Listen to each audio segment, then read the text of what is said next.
마태복음 26장 3절에서 16절입니다. 한 절씩 교독하겠습니다.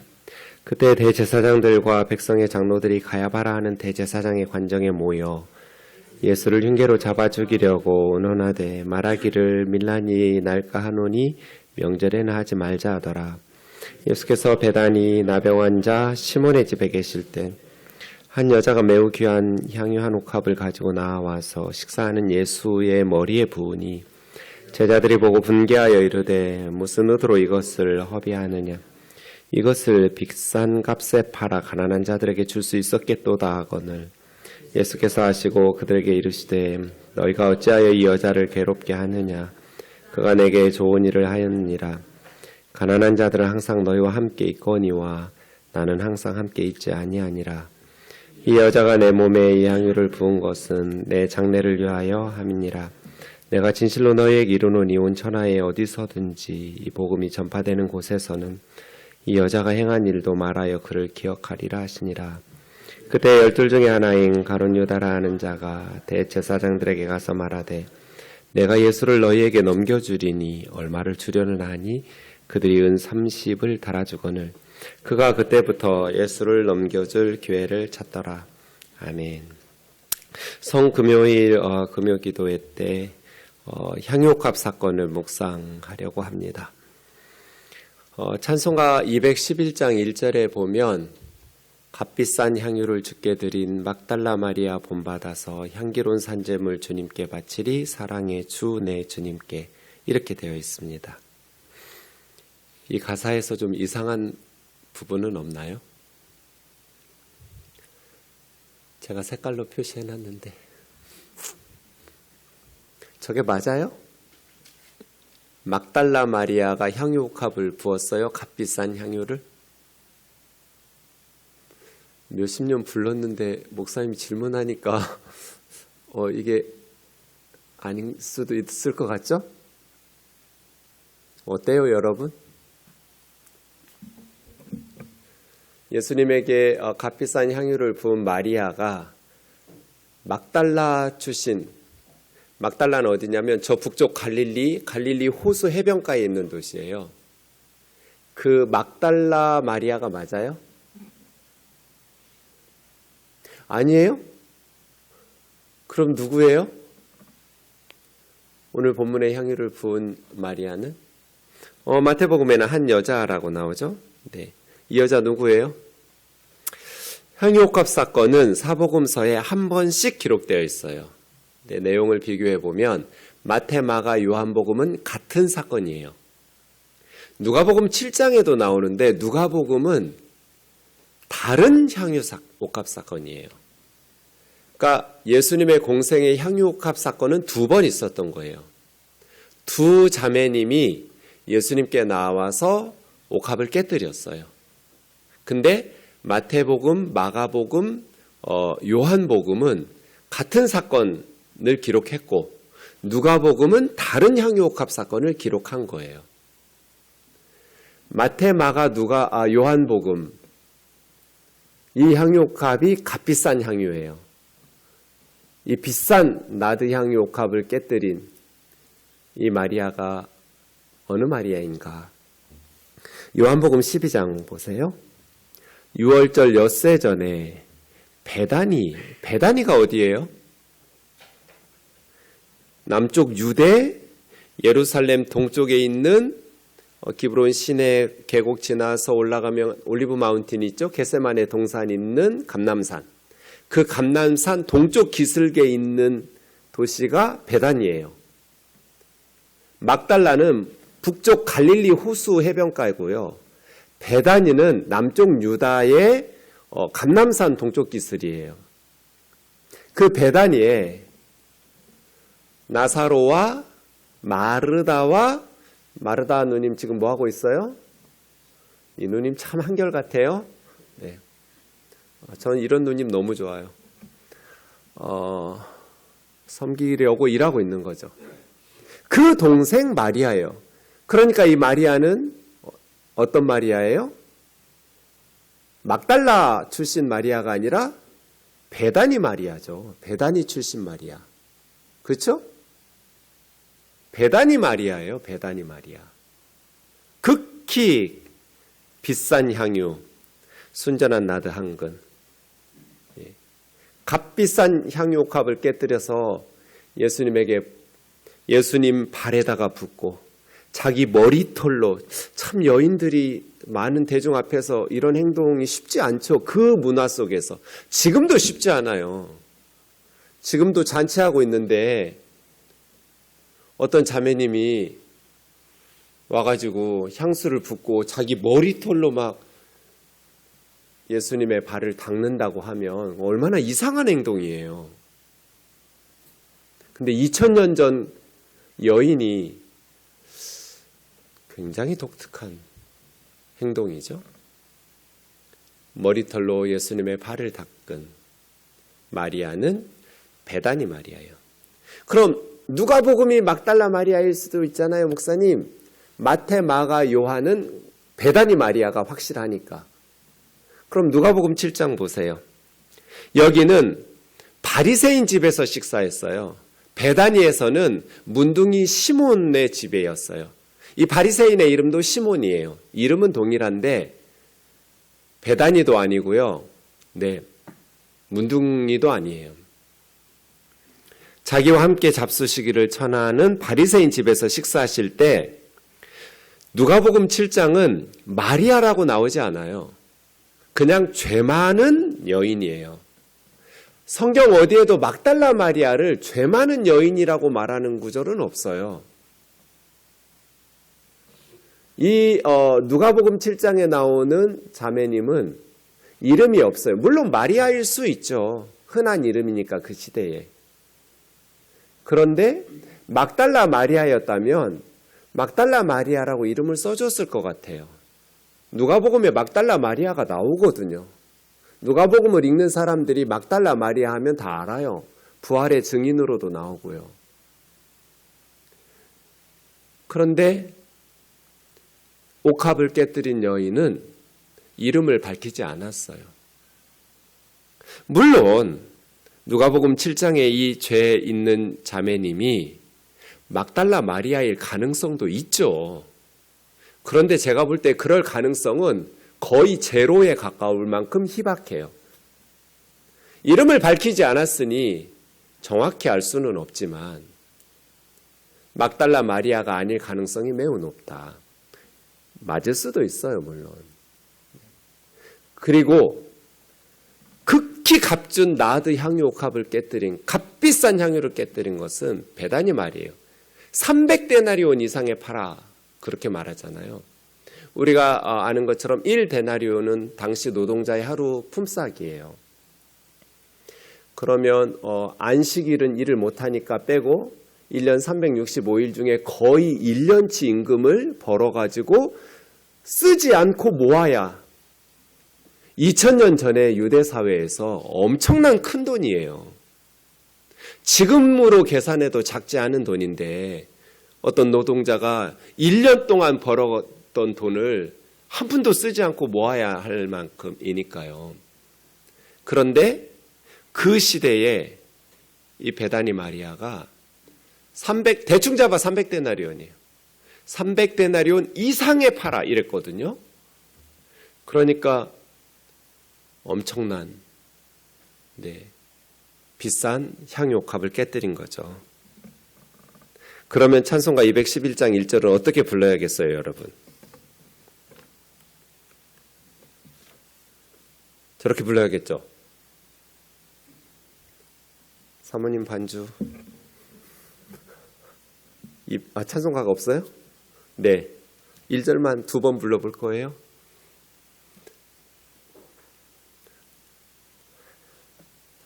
불러봐야 여러분이 제대로 기억을 하죠. 막달라 마리아라고 부르지 말고 성경대로 부르세요. 왜 성경대로 안 하지? 왜 자기들 마음대로 찬송가 가사를 붙여요? 성경은 바르게 알아야죠. 에덴 동산에서 하와가 뱀에게 넘어간 게 알긴 아는데 정확하지 않게 알았잖아요. 더하고 빼고 부정확하고. 먹으면 반드시 죽는다고 하나님 이렇게 말씀하셨는데 먹지도 말고 만지지도 말라 더했죠. 반드시 죽는다고 말씀하시는데 죽을까 하노라 뺐죠. 동산 중앙에 두 나무가 있었는데 생명나무도 있었어요. 부정확하죠. 흔들어 보니까 사탄이 하나님 말씀을 알긴 아는데 정확하게 알지를 못해요. 그러니까 자신 있게 사탄이 공격하죠. 절대로 안 죽어. 그래서 따먹은 거잖아요. 하나님의 말씀을 알 때는 정확하게 알긴 아는데 대충 알면 위험해요. 성경은 바르게 막달라 마리아라고 말한 적이 없어요. 베다니 마리아라고 성경이 기록했으면 왜냐하면 이게 성경 해석에 너무 영향을 줘요. 막달라 마리아라고 향유옥합 사건을 인식하는 사람하고 베다니 마리아라고 향유옥합 사건을 인식하는 사람은 성경 향유옥합 사건을 해석하는 자세가 달라요. 인물이 다른데 어떻게 똑같이 해석하겠어요? 잠시 후에 이야기하겠지만 전혀 다른 해석이 나와요. 그래서 성경은 정확하게 알아야 돼요. 적당히 대충대충 알면 이단한테 속아 넘어가기가 너무 쉬워요. 그래서 아무리 바빠도 211장 1절은 한번 풀으자. 여러분 거기다가 써서 고치세요. 여러분 찬송가에 배단이라고. 시작. 오, 이렇게 역시 우리 방송실 가사 너무 좋아요. 비싼 양유를 주께 드리 베라니 마리아 본받아서 향기로운 산재물 주님께 바치리 사랑의 주 내 주님께 다시 한 번만요. 값비싼 양유를 주께 드리 베다니 마리아 본받아서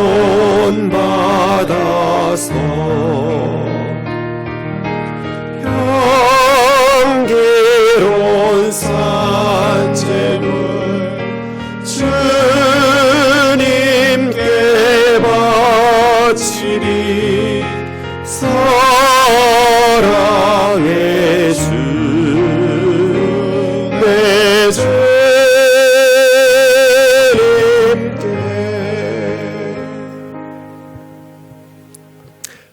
오늘 설교 제목이 뭐예요?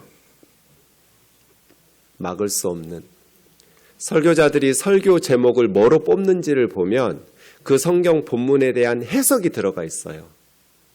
이 설교자는 이 성경 본문을 어디에 포커스를 두고 해석하는가? 저는 막을 수 없는 그랬어요. 향유옥합 사건에 있어서 제가 해석하는, 제가 중요하게 여겨지는 것은 막을 수 없는 감정들이에요. 등장인물이 네 부류예요. 유대 종교 지도자들, 예수님의 제자들, 향유옥합을 부었던 베다니 마리아, 그리고 예수님 말씀하시는 이 네 부류의 등장인물들이 모두 다 멈출 수 없는 격한 감정에 휩싸여 있어요. 누구도 말릴 수가 없어요. 그래서 막을 수 없는이에요. 설교 제목이.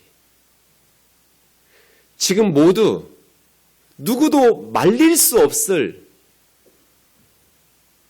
마리아, 이런 행동이 쉬워요, 여러분? 거의 전 재산이에요. 그걸 한순간에 깨뜨려서 쏟아 부어버렸어요. 머리털로 예수님의 발을 닦았어요. 지금 마리아를 지금 누구도 막을 수가 없어요. 뭔가 마리아에는 누구도 막을 수 없는 격한 감정에 휩싸여 있는 거예요. 그죠? 그것을 보고 예수님의 제자들도 이 제자들을 막을 수가 없어요. 유대 종교 지도자들 그렇고 예수님도 그렇고 지금 등장인물들이 모두 성경 본문에서 이렇게 모든 등장인물들이 누구도 막을 수 없는 이렇게 격한 감정들이 충돌하는 사건이 있었나? 전 모르겠어요. 우선 유대 종교 지도자들의 막을 수 없는 감정들, 이들을 억누를 수 없는 감정들은 무엇인지 찾아보세요. 본문 3절에서 5절입니다. 대제사장들과 백성의 장로들이 가야바 현직 대제사장입니다. 대제사장의 관정에 모여서 예수를 흉계로 잡아 죽이려고 의논하니, 그런데 밀란이 날까 하니 명절에는 하지 말자. 유월절 명절이잖아요. 지금 이 사람들 어떤 상태예요? 감정이? 누구도 막을 수 없어요. 예수님을 향한 극도의 증오심이에요. 그죠? 그냥 엄중 경고하자 이 정도가 아니에요. 감옥에 좀 처박아 두자 이 정도가 아니에요. 죽이자잖아요. 예수 죽여버리자.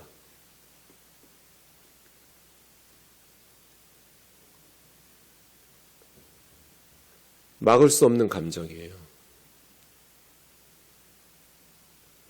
유월절 명절은 1년 중 가장 기쁨과 감사가 넘치는, 애굽에서 해방된 것을 우리 8.15 광복절 같은 축하할 날이에요. 기쁨의 축제예요. 하나님의 구원을 감사하는 유대 최고의 명절이에요. 그런데 그들은 감사와 기쁨보다는 멈출 수 없는, 누구도 막을 수 없는 증오심으로 예수를 죽이자. 흉계로, 이거 올가미, 덧 그런 뜻이라고 그랬죠. 속임수를 써서. 또 하나의 감정은 밀란이 일어날까 봐 두려우니까 명절에는 하지 말자. 이건 두려움이죠. 죽이고 싶은데 밀란이 일어날까 봐 두려워하는 거예요. 극도의 증오심과 두려움. 막을 수 없어요. 종교 지도자들이 이래도 돼요? 흉계를 써도 되냐고요. 이렇게 속임수를 쓰고, 이단들은 그래요. 목적이 선하니까 자기들이 생각할 때 선한 거예요. 진짜 선한 게 아니고. 과정의 거짓말이나 속임수는 죄로 여기지도 않아요. 그러나 하나님께서 이런 식으로 일하는 거 보셨어요? 흉계로. 그건 사탄의 방법이죠. 하나님의 방식으로 해야죠. 그리고 하나님의 뜻에 순종한다면 밀란이 일어날 것을 두려워할 게 아니죠. 그걸 정말 하나님께서 원하시는 일이라면, 종교 지도자잖아요. 정치 지도자가 아니라 대제사장과 장로들이잖아요. 그럼 하나님의 뜻을 묻고 하나님의 뜻이라면 백성들 눈치 보지 말고 순종해야죠. 백성들을 두려워하고, 한편으로는 예수님을 향한 극도의 증오심. 이 사람들 왜 이렇게 막을 수 없는 극도의 증오심에 휩싸여 있었어요? 마가복음 11장 17절 같이요. 시작. 이에 가르쳐 이르시되 기록된 바 내 집은 만민이 기도하는 집이라 칭함을 받으리라고 하지 아니하였느냐? 너희는 강도의 소굴을 만들었도다 하심. 이래서잖아요. 만민이 기도해야 될 하나님의 집을 강도의 소굴로 만들었다고 예수님께서 책망하셨기 때문에, 모든 백성들이 지금 자신들을 존경하고 따르는데 나사렛 출신의 젊은 청년이 제대로 교육도 받지 못한, 랍비 교육도 받지 못한 새파랗게 젊은 촌뜨기가 감히 하나님의 성전에서 지체 높은 대제사장들에게 강도의 소굴을 만들었다니, 죽이고 싶은 거죠.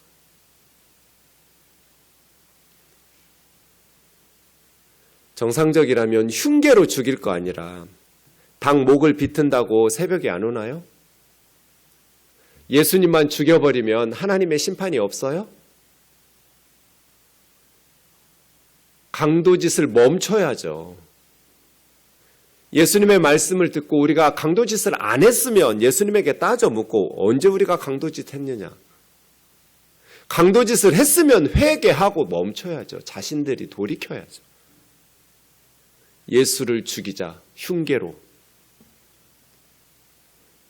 이런 바보 같은 하나님을 이렇게 모를 수가 있어요?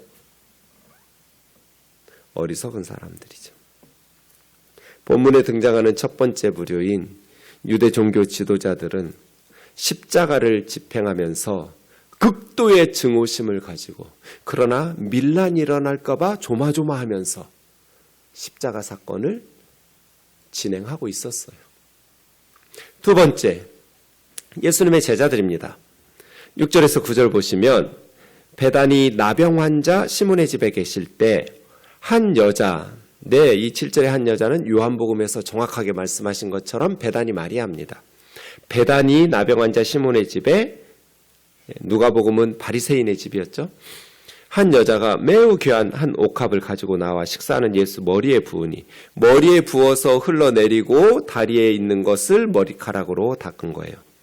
제자들이 보고 분개하여,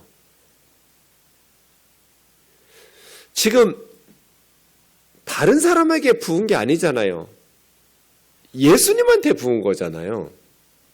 그죠? 우면동교회 어떤 성도님이 겁나 비싼 외제차를 가지고 교회 그 주차장에 딱 주차하고 키를 저한테 주면서 목사님 앞으로 이거 타라고, 선물이라고. 그럼 여러분 어떻게 할 것 같으세요?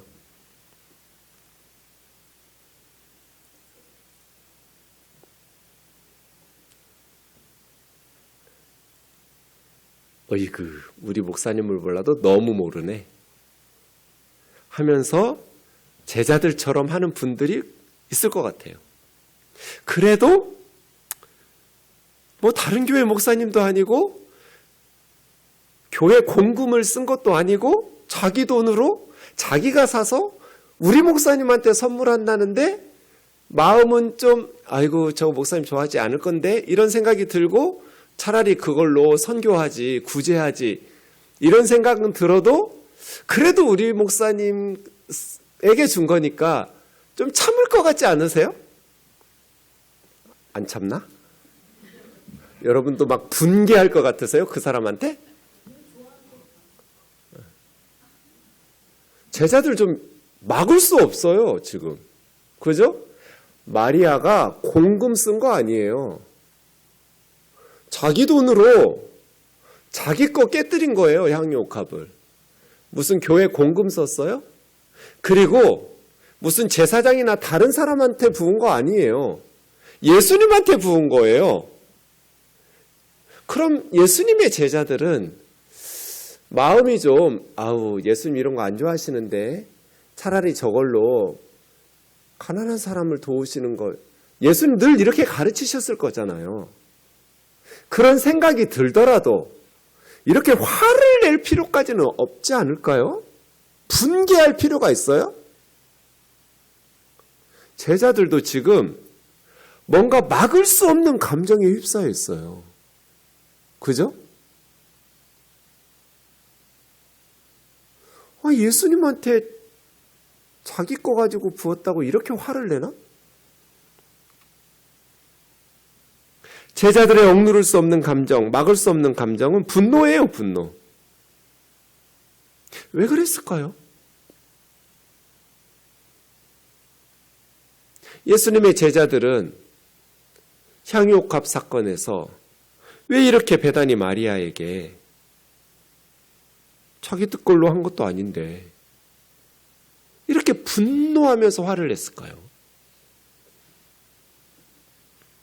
요한복음 12장에 보면 가룟 유다가 먼저 말했어요. 공관복음 다 마태 마가 보면 다른 제자들도 똑같이 했어요.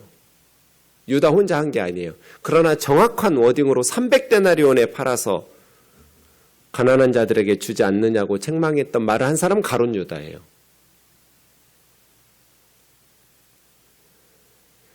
그는 도둑이라 돈깨를 맞고 평소에 조금씩 훔쳐간 거예요. 여러분, 사탄이 12명 중에 하나를 고를 때 어떤 사람 고를 것 같으세요? 잘 넘어올 것 같은 제자 고르겠죠. 어떤 사람이 잘 넘어올 것 같을까요? 평소에 가룟 유다같이 도둑질하는 사람이에요. 그리스도인들은 자기 관리가 철저해야 돼요.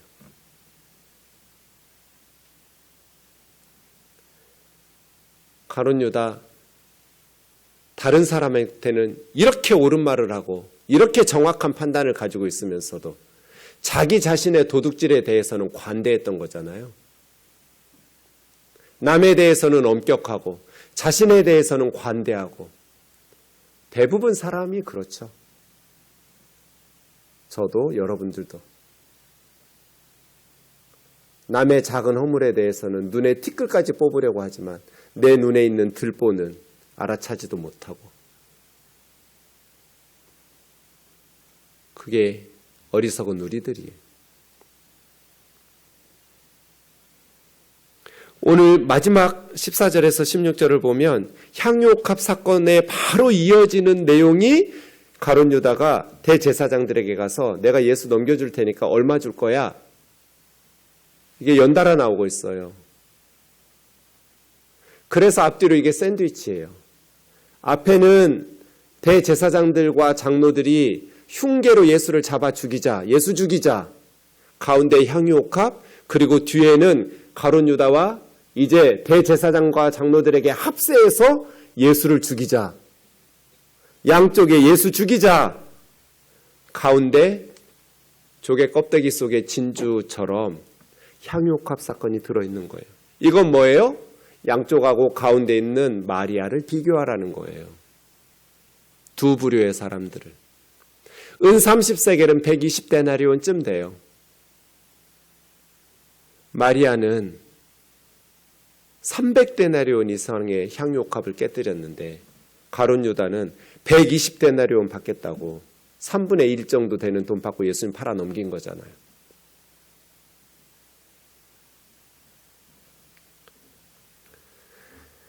제자들이 분개했어요. 세 번째, 베다니 마리아는 왜 이런 행동을 했을까요? 도대체 마리아가 이렇게 할 수밖에 없었던, 누구도 막을 수 없었던 생각, 감정, 이건 뭘까요? 도대체 베다니 마리아는 이 순간 무슨 생각에 휩싸여 있었길래, 어떤 감정이었길래 그녀를 누구도 막을 수 없도록 그런 행동을 취했을까요? 본문에는 마리아의 대사는 한 군절도 안 나와요. 마리아는 한마디도 안 해요. 사복음서 전체 다 봐도 그래요. 근데 마리아의 감정을 이해할 수 있도록 예수님이 대신 말씀해 주세요. 그게 세 구절이에요. 10절, 11절, 12절. 먼저 10절 보시면, 그래서 마리아는 세 가지 생각이 있었던 거예요. 첫 번째는 예수님에게 좋은 일 좀 하자. 이 마음. 나 우리 예수님에게 좋은 일 할 거야. 이거예요. 두 번째, 가난한 사람들은 너희 곁에 항상 있죠. 언제든지 도울 수 있어요. 그런데 나는 항상 함께 있지 않아. 이게 두 번째예요. 가난한 사람들은 나중에 또 돈 벌어서 도울 수 있어.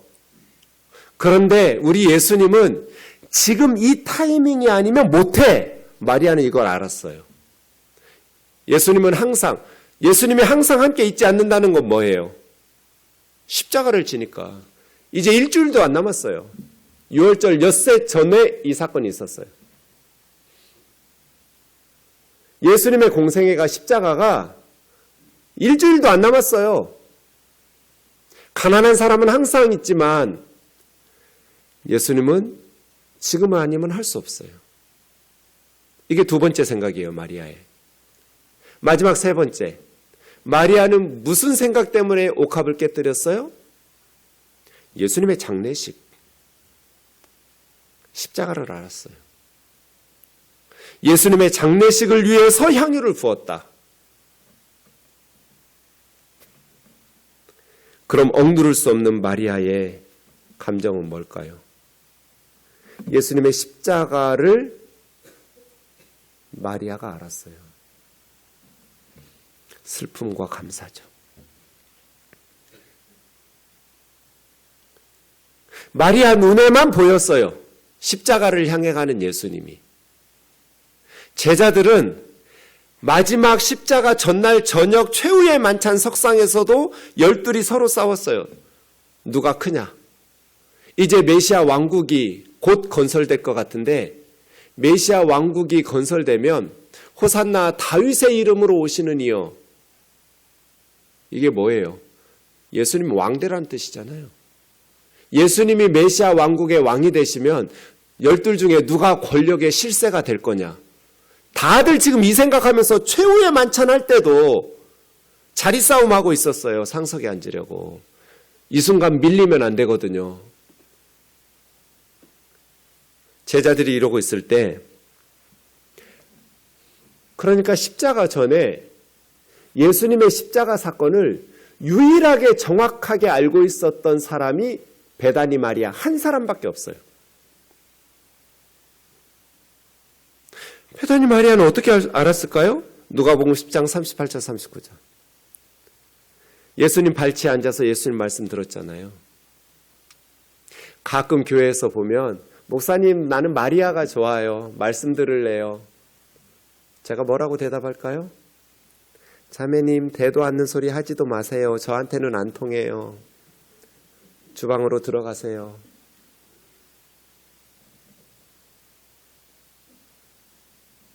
성경을 제대로 알지도 못하면서. 평소 같았으면 예수님이 마리아가 이렇게 하지도 않았을 거고요. 예수님하고 제자들만 해도 13명이에요. 손님 13명이 들여닥쳤는데 언니 혼자 부엌에서 일하라고 내버려 두겠어요, 주님이? 근데 지금 마리아 무슨 얘기 듣고 있어요? 예수님 말씀 듣고 있어요. 이 말씀 듣고 십자가를 안 거죠. 마리아가 무슨 직통계시 받아서 십자가를 안 거 아니에요. 예수님이 가르쳐 주셔서 안 거예요. 지금 상황이 이런 상황인데 무슨 나는 말씀 듣는 게 좋으니까 교회에서 봉사는 은혜 받은 사람들이 하라고. 그럼 누가 은혜 받고 싶겠어요? 그냥 주방 봉사는 돌아가면서 같이 협력해서 다 같이 해요. 아픈 사람 빼고 너무 연로하신 우리 권사님들 빼고 갓난아기 엄마들 빼고 할 수 있는 사람들은 남녀노소 그냥 다 같이 합력해서 도우면 좋죠. 마르다하고 마리아하고 나누지 마세요. 저는 대놓고 마르다 좋아한다고 말했어요. 우면동 교회에서 마리아 하려고 괜히 커피 들고 말씀 배우겠다고 앉아있으면 옳지 않아요. 가서 봉사하고 말씀도 배우고 교회도 내가 섬기고 일하고 봉사하고 그래야 내 교회에 애정이 들지. 그냥 말씀만 배우고 은혜만 받고 가는 게 무슨 신앙생활이 제대로 되겠어요? 어쨌든 주님의 말씀을 듣고 마리아가 십자가를 안 거예요. 여러분 같으면 어떻게 할 것 같으세요? 예수님을 말릴 수도 없어요. 예수님은 그거 하러 오셨어요. 근데 이때 예수님의 상황이 어떤 상황이었어요? 괴로워서 죽을 것 같은 상황이었어요. 마리아 눈에만 그 예수님이 보이는 거예요. 십자가를 향해 가는 예수님. 예수님을 뜯어 말릴 수도 없어요. 막달라 마리아하고 베다니 마리아는 다르다고 그랬잖아요. 베다니 마리아, 자기 오빠 나사로 살려주신 예수님이잖아요. 성경 어디에도 나사로와 마르다와 마리아의 부모 이야기가 없어요. 아마 고아였을 거예요. 그래서 예수님께서 더 애정을 가지고 삼남매를 돌보셨던 것 같아요. 2000년 전에 부모가 없는데 오빠가 죽었다. 아버지 역할을 하는 오빠가 죽은 거예요. 당시의 여인들은 사회생활을 제대로 하기가 어려웠으니까요. 그런데 무덤에서 나흘 만에 예수님이 나사로를, 우리 오빠를 다시 살려주셨어요. 그래서 이 시몬의 집의 잔치에 나사로도 앉아 있었어요. 마르다는 일하고 있고.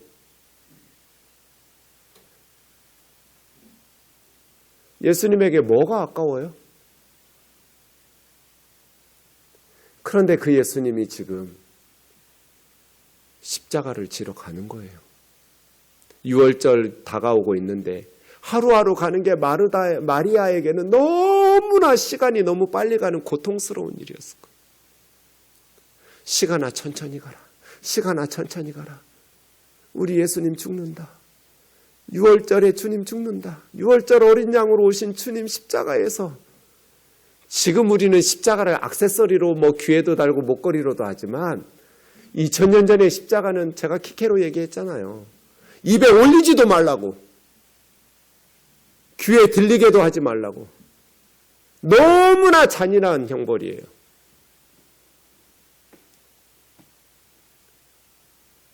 그렇게 수치스럽고 고통스럽게 예수님 죽어야 돼요. 우리 죄 때문에. 마리아가 그걸 알았어요. 예수님에게 좋은 일 하자. 난 뭘 할 수 있을까? 옷값을 깨뜨리자. 그의 머리에 붓고 팔에 붓고 예수님을 향기롭게, 원래 시체에다가 장례식이 일어나면 붓지만 시간을 앞당긴 거예요. 기름 부음 받은 자, 그게 메시아잖아요. 그리스도란 기름 부음을 받은 자, 예수님이 메시아입니다. 예수님이 왕이시고 예수님이 선지자시고 예수님이 제사장입니다. 예수님이 우리를 구원하러 오신 기름 부음 받은 자, 메시아입니다. 신앙 고백을 담고 눈물로 그 발을 닦고 있는 거예요. 어떻게 말릴 수도 없어, 우리 예수님을. 못 박힐 그 발에 자기 머리털로 예수님 발을 닦으면서 여기 못 박힐 텐데, 여기 못 박힐 텐데 하면서 울고 있는 거잖아요, 지금. 십자가 전에 예수님과 함께한 유일한 사람이 마리아예요. 제자들은 같은 공간에 있었지만 전혀 예수님과 함께하지 않았어요. 예수님 덕보고 예수님 이용해서 권력의 실세가 될 생각만 가득했죠. 그러니까 분노했어요. 아깝다고. 돈이 아까운데. 이 돈이면 메시아 왕국에 큰 보탬이 될 텐데 자기들의 계획과 어긋나는 것들은 분개하는 거죠. 예수님이 어떤 상황인지 전혀 읽지를 못했어요. 그러니 예수님과 함께하지를 못했어요, 제자들은. 유일하게 예수님과 함께 울어주고 슬퍼하고 염려하고 기도하고 눈물로 밤을 새운 여인이 마리아예요. 베다니 마리아예요. 그 마리아를 보면서 예수님 마음이 어땠을까요? 예수님 잠시라도 위로받으리. 너무 고맙지 않았을까요? 고맙다.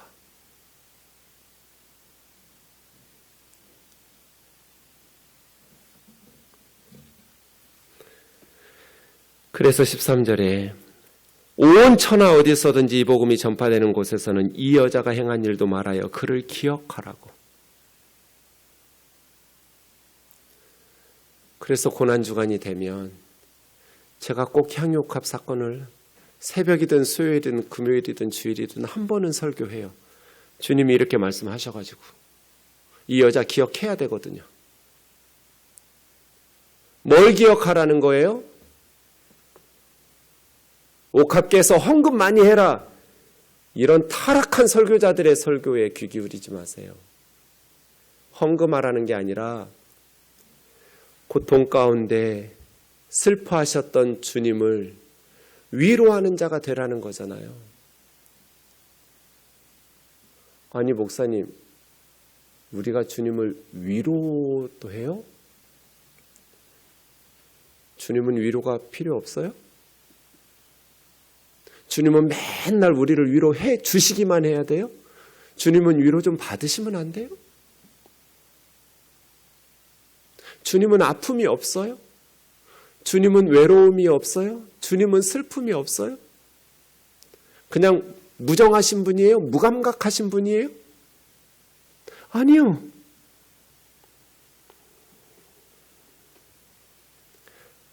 베다니 마리아를 기억하라는 것은 십자가를 향해, 복음은 십자가와 부활이잖아요.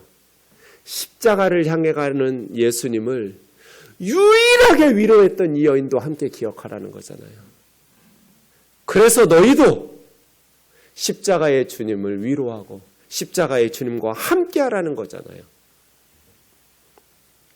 마지막 네 번째, 십자가를 코앞에 둔 이때 예수님의 마음은 어땠을까요? 마태복음 26장 38절, 마가복음 14장 34절. 내 마음이 고민하여 죽을 것 같다. 예수님은 십자가를 앞에 두고 죽을 것 같았어요. 오늘 새벽에 말씀드렸지만 우리는 이 고통을 몰라요. 하나님에게 버림당한 적이 없으니까. 엘리 엘리 라마 사박다니. 모세 열간이 터지고 땀방울에 피가 섞여서 나올 만큼 이 잔 좀 내게서 옮겨주면 안 되냐고. 주님은 지금 이 상황이었어요. 제자들에게 날 위해서 함께 깨어서 기도해달라고, 나 죽을 것 같다고. 이때 예수님은 죽을 것 같은 고통 속에서 십자가를 향해 걸어가고 계셨어요. 그 주님을 유일하게 함께 아파하면서 옥합을 깨뜨렸던